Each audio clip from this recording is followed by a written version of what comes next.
तो इस वक्त की बड़ी खबर आपको बता दें, आर्मी चीफ नरवणे बने हैं सीओएससी के अध्यक्ष। दिवंगत सीडीएस बिपिन रावत के पास था जिम्मा।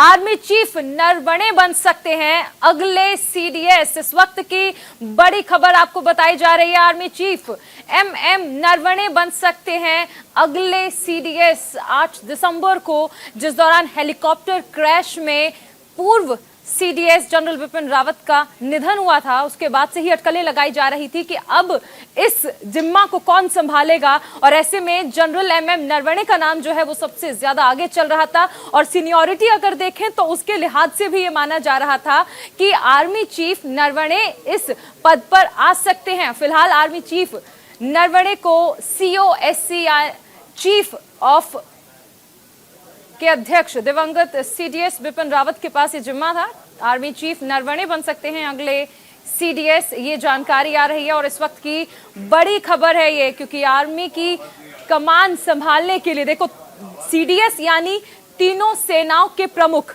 और ऐसे में ये जिम्मेदारी किसे दी जाएगी, इसको लेकर अटकलें पहले से ही लगाई जा रही थी कि आखिर किसे इस पद पर जगह दी जाएगी। और ऐसे में जनरल एमएम नरवणे का नाम जो है वो सबसे आगे चल रहा था। 8 दिसंबर को जिस तरह से हेलीकॉप्टर क्रैश हुआ था, उसके बाद से ही अंदाजा लगाया जा रहा था कि किसे इस जगह पर बैठाया जाएगा।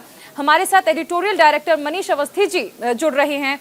मनीष जी, 8 तारीख को जिस तरह से दुखद हेलीकॉप्टर क्रैश हुआ, उसमें हमने सीडीएस जनरल बिपिन रावत को खोया था। तभी से ये कयास लगाए जा रहे थे कि अब कौन होगा जिसे ये जिम्मेदारी दी जाएगी, और ऐसे में जनरल एमएम नरवणे का नाम सबसे आगे चल रहा था। चारुल, इस वक्त जो खबर आ रही है और बड़ी खबर है, बड़ी खबर ये है थल सेना के अध्यक्ष मनोज मुकुंद नरवणे, चेयरमैन यानी कि अध्यक्ष सीओएससी समिति के आप अध्यक्ष बनाए गए हैं। सबसे बड़ी खबर है, इस वक्त सारे देश को इंतजार है कि आखिर कौन सीडीएस होगा। तो उस राह पर चलते हुए मनोज मुकुंद नरवणे पुख्ता जानकारी के आधार पर सीओएससी के चेयरमैन बनाए गए हैं। चीफ ऑफ स्टाफ कमेटी कहा जाता है उनका उन्हें अध्यक्ष बनाया जाना, जो कि स्वर्गीय सीडीएस बिपिन रावत के नहीं रहने के बाद रिक्त पड़ा हुआ था। ये जिम्मा चूंकि वरीयता के आधार पर, जिसे अंग्रेजी में सीनियरिटी कहते हैं, सीनियरिटी के आधार पर थल सेना अध्यक्ष मनोज मुकुंद नरवणे अध्यक्ष बनाए गए हैं सीओएससी के।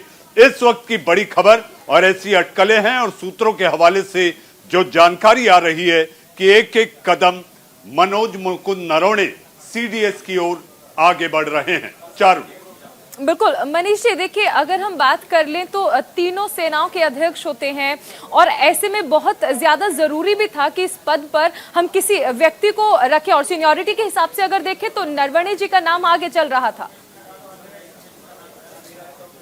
चारुल, आप अपना सवाल दोहराएं, आपकी आवाज नहीं आ पाई है मेरे पास। जी मनीष जी, जिस दौरान ये क्रैश हुआ था उसके बाद से ही हर कोई जानना चाहता था कि अगला व्यक्ति वो कौन होगा जिसे ये जिम्मेदारी दी जाएगी, और ऐसे में अगर सीनियरिटी को देखा जाए तो नरवणे जी का नाम जो है वो सबसे आगे चल रहा था।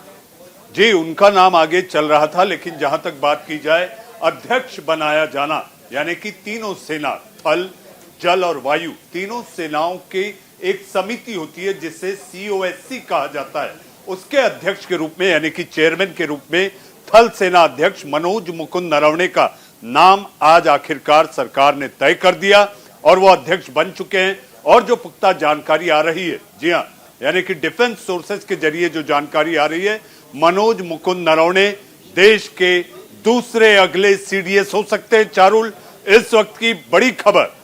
बिल्कुल, इस वक्त की बड़ी खबर एक बार फिर से हम अपने दर्शकों को भी बता दें कि अगले सीडीएस हो सकते हैं एमएम नरवणे। बहुत शुक्रिया मनीष जी, हमारे साथ ये तमाम जानकारी साझा करने के लिए। तो